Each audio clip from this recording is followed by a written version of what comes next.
Yes. Alors bonjour, je m'appelle Lucille Nemoz et dans le spectacle Les Vilaines à la Gaîté Montparnasse, je joue le personnage de Lou. Bonjour, moi c'est Natalia Pujol, je joue le personnage de Lily. Et moi c'est Léa, et moi c'est Margot Heller et je joue le personnage de Léa, exactement.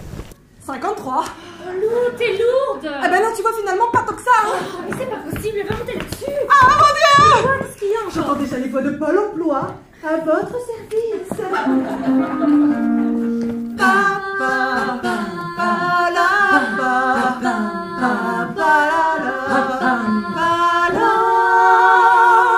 Pôle emploi, bonjour, nous mettons tout en œuvre pour donner suite à votre appel.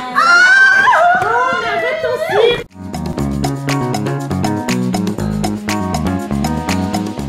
Alors Les Vilaines, c'est l'histoire, c'est l'histoire de trois jeunes filles. Captez mieux là-bas en fait. Là maintenant on est. C'est le récit, c'est la vie de trois jeunes filles, plus ou moins jeunes selon quel personnage on a, puisque elle est beaucoup plus vieille que nous. Je joue sa mère en fait. D'où la ressemblance. Trois jeunes filles dans le monde du musical qui font un spectacle de cabaret et en fait on a la possibilité de vous montrer les coulisses de ce spectacle et donc du coup vous passez de la scène aux coulisses. C'est ça, vous allez voir ce qui se passe devant mais aussi derrière le rideau. Et concrètement, ce qu'on voit sur scène, c'est des tableaux à la fois joués, à la fois chantés, des chorégraphies, des plumes, des paillettes et le quotidien en fait de ces trois filles qui cohabitent dans l'univers du cabaret quoi. Ça va, oui? Ça fait rire? Oh, je vais vous montrer de quel fer je me chauffe. Maestro.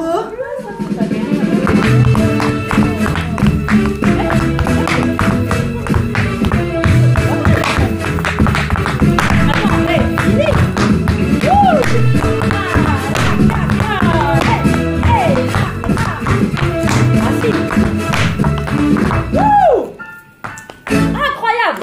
Merci.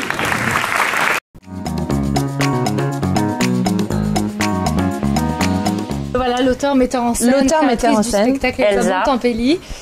Qui a été danseuse au Lido de Paris et qui du coup a retranscrit toute son expérience de femme et de danseuse, ce qu'elle a vécu, ce qu'elle a découvert dans ses loges, dans ce monde, sur scène. Elle en a écrit un spectacle avec la collaboration de son père sur les créations musicales. Voilà, en fait quand son papa est décédé, elle a retrouvé dans les tiroirs des textes et des chansons inutilisées. Elle a décidé d'en créer un spectacle avec tout ça. Bah moi je peux parler en premier puisque j'ai été la première à rejoindre l'équipe voilà, des Vilaines. Moi j'ai fait la création du spectacle il y a plusieurs années, 4 ans je dirais. 24, il y a 30 ans. Ouais. 30 ans. Et pourquoi? Parce que franchement c'est rare des spectacles comme ça où on peut exprimer autant de facettes différentes, où il y a à la fois du jeu, de l'humour, de la tendresse, un peu de désespoir, des chansons.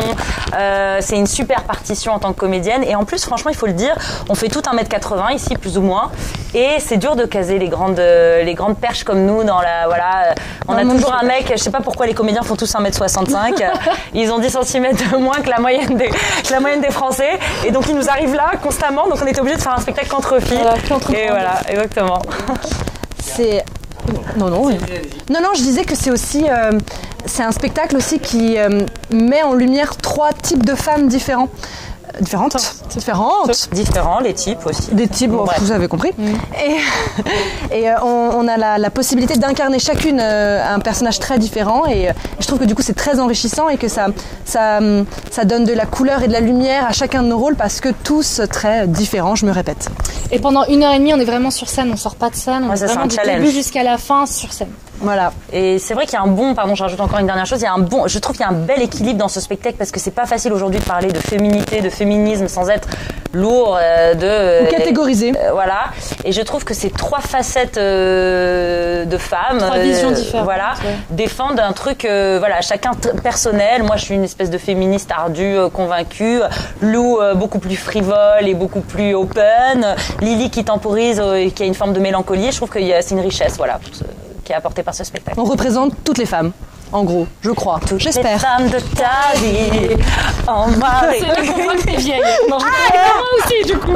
Il était tellement content. Tu sais, je l'ai appelé tout de suite après l'audition et on pleurait. Il m'a toujours poussée, soutenue dans ma carrière, toujours. Bon, un petit peu trop d'ailleurs parce qu'il voulait être artiste lui aussi, mais il est contrôleur SNCF, donc rien à voir. Et toi, Léa, ton père? Qui ça? Je connais pas. Ou si peu. Moi, en matière de père, j'ai celle-là. Non, mais je peux vous dire, c'est la seule qui me donne entière satisfaction. Voilà.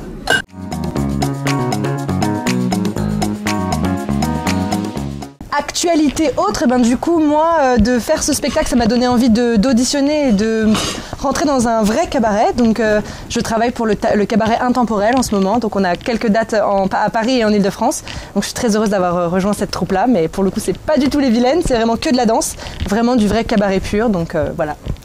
Et moi en ce moment je joue dans Merlin la légende musicale aux Folies Bergères, donc je joue une apprentie sorcière qui devient chevalière avec des combats à l'épée, enfin c'est très différent de là, et des fois j'enchaîne les deux dans la journée, je fais 14h Merlin, 19h les vilaines, donc je deviens un peu schizo, mais c'est très cool. Je suis très contente d'être dans 2 aussi beaux théâtres. C'est clair. Et moi, à côté de ça, j'écris des chansons. Je suis auteure, compositrice, interprète. Et du coup, j'essaie de faire vivre ma musique et mes chansons qui sont sur Spotify. Si vous voulez aller les écouter. Margot et l'air. Voilà. Donc. Qu'est-ce que nous embête? Mais y a pas de meilleur sujet de conversation. Oh, la vilaine bébête, le vilain rabat-joie. Ah, qu'est-ce qu'elle nous ramène? Mais sans elle ce soir, on aurait parlé de quoi?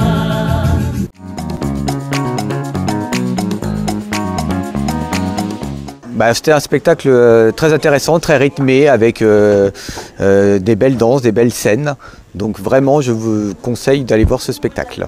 C'était un spectacle très chouette, très gai. C'est ce qu'on a envie de voir en fin d'année. Les costumes étaient incroyables. Et voilà, c'était plein de joie, ça fait du bien. C'était un très beau spectacle, avec de très beaux costumes, très belles chanteuses. Vraiment, c'était très plaisant à regarder. Et très plaisant J'encourage les gens à venir voir ce spectacle. Dédicace de tapis, son maillot de je ne sais plus qui, la chaussette de Tartampion, sa tenue de l'OM, tout juste il enlevait pour aller dormir. Mais c'est quoi l'OM? L'Olympique de Marseille, ma chérie. J'ai vécu au rythme de l'Olympique de Marseille. La coupe, le championnat, un match à Bordeaux, l'Australie, Strasbourg, aussi à Saint-Etienne. Le calendrier de mes escapades amoureuses avec Roland, c'était le calendrier des matchs de l'OM. Je me suis gelé le cul dans des stades par Mondis. Et pour finir, Oli, il me faisait les buts. Oh non!